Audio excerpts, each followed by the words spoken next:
Nas fronteiras da loucura. 23. Trama na treva.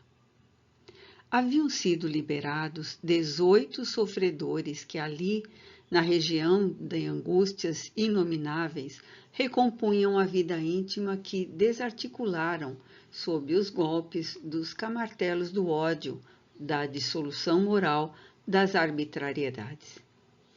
Permaneceram nos círculos vibratórios da crosta terrestre, mergulhados nas densas faixas de desespero que eles mesmos liberaram e mantinham.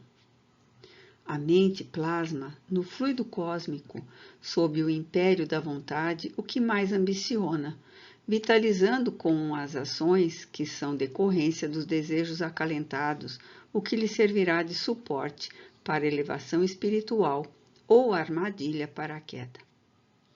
Em lugares onde o comportamento mental é pernicioso, idêntico em muitas pessoas pela gama de interesses vividos, surgem redutos de incúria e sofrimento espiritual que se ampliam de acordo com a continuidade de exteriorizações psíquicas, como graças ao volume e teor delas. A recíproca é verdadeira. Onde se concentram tonos psíquicos superiores, abrem-se vias de comunicação com as esferas elevadas. Surgem construções de paz e espíritos benignos convivem com as almas que lhes se afinam. A sintonia no universo, como a gravitação, é lei da vida.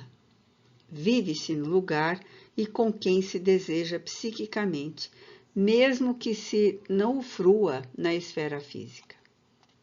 As respostas da vida são conforme o conteúdo dos pedidos e não de acordo com a embalagem exterior.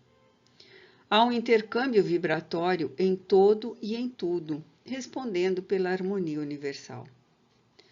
A festa atroante chegava a um dos seus vários momentos de clímax, como se não voltasse a repetir-se e exigisse o máximo frenesi dos que se lucupletavam em total e exaustiva doação.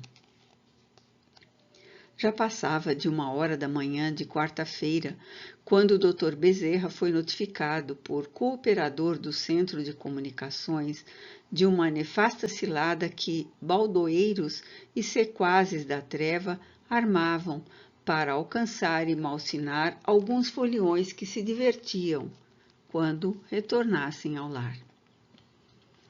Alguns desses espíritos maldosos mantinham prebendas de vingança em relação às pessoas que espreitavam, desejando, nas circunstâncias que se apresentavam favoráveis, urdir um plano para desforço traiçoeiro, tentando anular-lhes a vida física.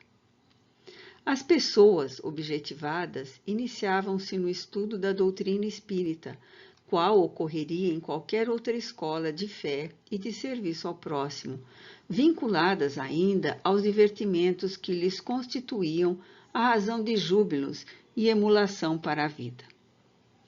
Não se tratava de um grupo viciado sob dependência cruel de erros morais. Temperamentos joviais, extrovertidos, brincavam conforme os padrões da mentalidade da época, sem dar-se conta dos riscos innecessários a que se expunham. Eram 2 casais, pais dedicados, que juntos interessavam-se pela filosofia imortalista, em razão de mediunidade que aflorara numa das senhoras, de nome Júlia, oferecendo manancial de consolação e campo para estudos. Orientados por abnegado amigo espiritual a recorrerem à casa espírita, fizeram-no de imediato e deixaram-se convencer pelo conteúdo da mensagem alicerçada na linguagem experimental. Adentraram-se pelo estudo e trabalho socorrista sem reservas. O esposo da médium, Dr. Otávio, era esculápio, consciente e dedicado, logo prontificando-se ao atendimento gratuito aos enfermos na sede da entidade, quanto no próprio consultório. O outro casal, Marcondes e Raulinda, procedia da nossa esfera, sob carinhosa recomendação de produzir bem na atual etapa reencarnatória. Ele, engenheiro civil, sonhava em realizar uma obra social de amparo menor, em moldes cristãos, embora a época em que se lhe fixou a ideia não estivesse vinculado a qualquer dominação religiosa. Raulinda concluíra o curso de serviço social e, sabendo do plano do marido, afeiçoara-se à ideia que também a fascinava. Júlia, com os registros mediúnicos em fase de educação e sem maiores reservas de conhecimento técnico da faculdade, tornava-se compreensivelmente instrumento das entidades esclarecidas, mas também, e sobretudo, por motivos óbvios, dos portadores de perturbação ou maliciosos com os quais é mais fácil a sintonia mental. Como se pode avaliar, o período inicial de educação mediúnica sempre se dá sob ações tormentosas. O médium, geralmente, é espírito endividado em si mesmo, com vasta cópia de compromissos a resgatar, quanto a desdobrar, trazendo matrizes que facultam o acoplamento de mentes perniciosas do além-túmulo, que o impelem ao trabalho de autoburilamento, quanto ao exercício da caridade, da paciência e do amor para com os mesmos. Além disso, em considerando seus débitos, vincula-se aos colaboradores que o não querem perder de vista, sitiando-lhe a casa mental, afligindo-o com o recurso de um campo precioso e vasto. Qual é a percepção mediúnica, tentando impedir-lhe o crescimento espiritual, mediante o qual lograria libertar-se do jugo infeliz? Criam armadilhas, situações difíceis, predispõem mal àquele que o sofrem, cercam-no de incompreensões, porque vivem em diferente faixa vibratória peculiar, diversa aos que não possuem disposições medianímicas. É um calvário abençoado a fase inicial do exercício e desdobramento da mediunidade. Outro sim, esse é o meio de ampliar, desenvolver o treinamento do sensitivo, que aprende a discernir o tom psíquico dos que o acompanham em espírito, tomando conhecimento das leis dos fluidos e armando-se de resistência para combater as más inclinações, que são os ímãs a atrair os que se encontram em estado de erraticidade inferior. Ninguém no campo da mediunidade nobre que não experimente esse período de testemunhos silenciosos em que a oração, o estudo e a meditação fazem-se indispensáveis para resguardar o iniciante, ao mesmo tempo pela ação do bem com que se faz respeitado, inclusive pelos seus adversários ocultos. Nessa fase, aprende a preservar o silêncio, a discrição, controlando os ímpetos e estados da alma, de modo a manter a linha do próprio equilíbrio, sem as oscilações e variações de humor que tipificam o estado de obsessão simples. Tão habitual se lhe torna a disciplina no comportamento que superará as agressões mais fortes, como não se deixará conhecer quando nos momentos de maior efusão de bênçãos. Certamente que, numa ou noutra situação, terá expressões faciais, emocionais diversas, mas não a ponto de viver ou apresentar-se incorporado em estado de transe fora das horas e das tarefas que assim o exijam. O exercício da mediunidade requer atenção e disciplina íntima, perseverança e assiduidade no exercício, estudo cuidadoso da doutrina, da faculdade e de si mesmo, a fim de alcançar as finalidades superiores a que a mesma se destina. Quem assim não proceda, poderá ser, vez que outra, instrumento de comunicações salutares por necessidade de emergência. Todavia, há espírito responsável algum apraz lidar com médiuns levianos, indisciplinados e vulgares, como é fácil de compreender-se. Qualquer médium que fuja do estudo e do exercício correto das suas faculdades medianímicas, por mais empáfia com que se apresente, encontra-se em período de obsessão, sob comando equívoco. Permanece-lhe, quiçá, a mediunidade para o seu e o escarmento dos que afinem com tal disposição, no entanto, sob comando maléfico ou simplesmente alienado. Júlia, que ainda se não firmara nos postulados e na gravidade da adoção do comportamento espírita, embora pessoa de excelentes dons morais e culturais, havia pressentido que muito na vida, a partir de então, iria mudar, como de fato ocorre. Quem se acostuma com a beleza das paisagens ridentes e elevadas, vencidos os obstáculos da baixada asfixiante e erma, já se não adapta aos antigos sítios donde procede. Assim, sob indução dos que ora conspiram como surpreender o grupo e atingi-lo, ela havia sugerido: divertimo-nos a valer. Será a nossa despedida do carnaval, já que nos encontramos no pórtico de uma vida nova. A fim de não ficarmos no futuro frustrados, teremos recordações agradáveis que nos darão alegrias. Otávio, porque de hábitos morigerados, obtemperara. Desde que não nos excedamos. E foram distrair-se.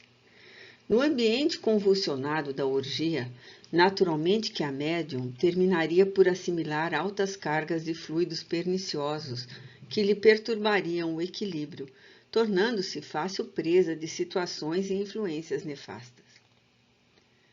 As entidades adversárias que conhecem as fraquezas humanas, por as possuírem também, como quase todos nós, e que de plantão ao lado de suas vítimas em potencial, a fim de melhor conhecer-lhes as debilidades, contavam por antecipação com esse trunfo.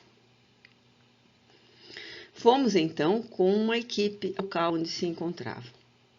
Reuniam-se esses desafetos em reduto próprio, a ruína de uma casa dedicada à jogatina e ao comércio carnal, ora transformada em local de ociosos e vagabundos de ambos os lados da vida. Eram 6 espíritos de terrível catadura, que não ocultavam as disposições infelizes que os animavam. Faziam-se dirigir por cruel e indigitado ser que vociferava contra os a quem odiava. Sob o vigilante olhar do mentor, acercamo-nos sem ser percebidos, anotando alguns dos seus planos e argumentos. Convidei-os para ajudar-me numa empresa de que todos nos beneficiaremos. Apenas eu e mais 2 amigos presentes estamos envolvidos diretamente na questão. No entanto, ela pertence-nos a todos os injustiçados. Bravos! Aplaudiam os ouvintes, confirmando com gestos e situando-se em posição injustificável de vítimas, cujos algozes não foram corrigidos. É do meu desejo alcançar um casal, deixando o outro que cairá junto por conta de vocês. De acordo, anuíram todos. E ele prosseguiu. Irei utilizar-me de Júlia, que vocês conhecerão, atirando sobre ela um maníaco sexual embriagado para gerar confusão. Antes de inspirá-la-ei a bebida, a absorver o agradável odor do lança-perfume para aturdi-la.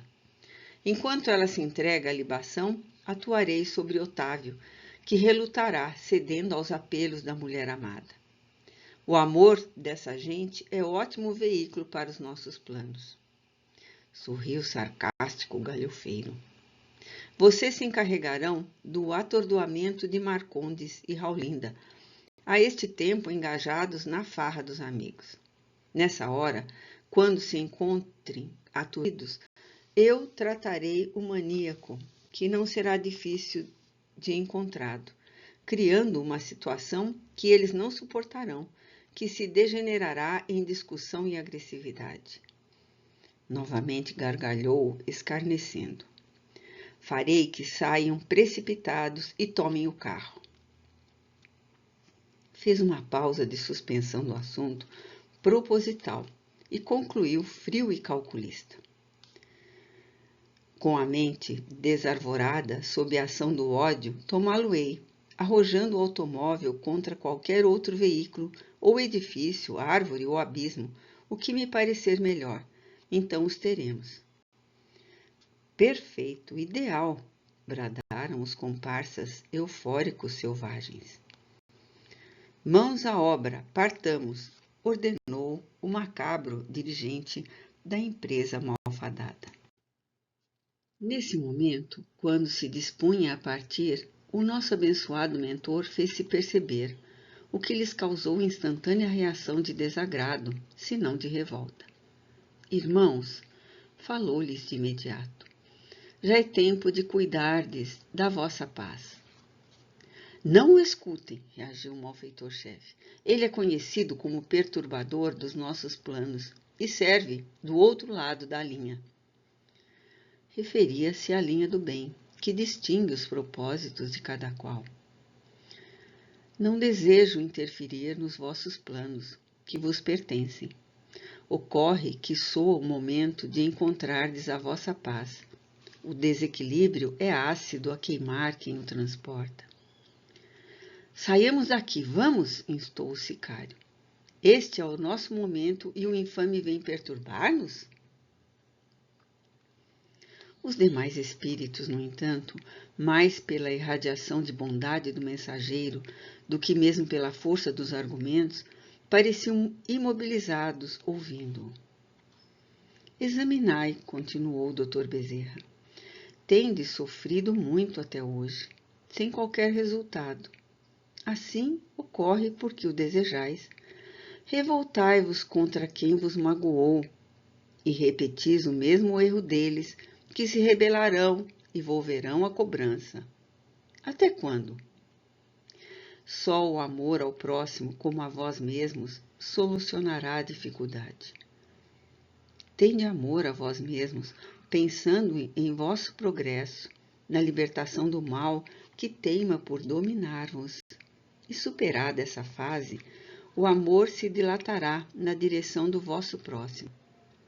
Não amanhã, porém agora, nesse momento. Jesus espera por nós, amoroso, sem qualquer exigência. O vingador agressivo baldoava inutilmente. O mentor, com doçura e energia, nos quais o amor e a compaixão se exteriorizavam, insistiu.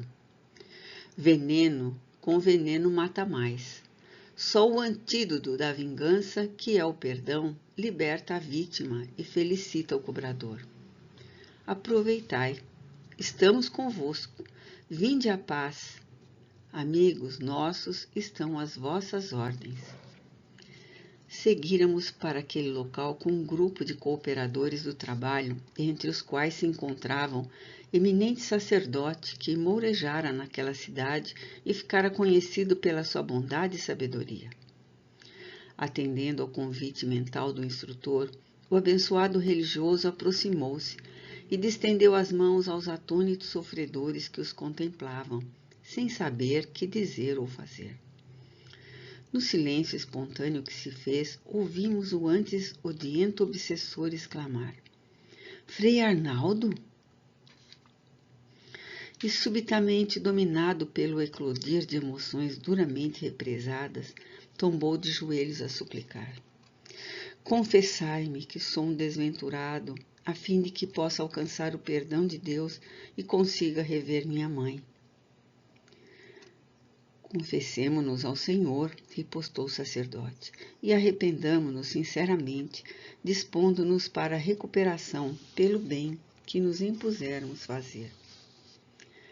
Dr. Bezerra trouxe então a amorosa anciã, que abraçou o revel comovida, dizendo: O Senhor ouviu as nossas preces, meu filho. Sem delongas, ele atirou-se-lhe nos braços, como se fora uma criança indefesa a chorar. Os demais, diante do inesperado, cederam ao apelo e pediram ajuda, que lhes foi ministrada, sendo todos conduzidos ao posto de socorro. Só então vinha saber que fora a prece da genitora em favor do filho, em crise de loucura pelo ódio e sede de vingança, que se preparava para piorar a própria situação, que o centro de registro captara, merecendo o atendimento com o qual se liberavam os alegres jovens, que se não deram conta da trama na treva que os envolveria. No pardieiro, onde exalavam os fluidos pestilenciais, o amor fez brotar a felicidade para muitos, com a esperança de paz futura.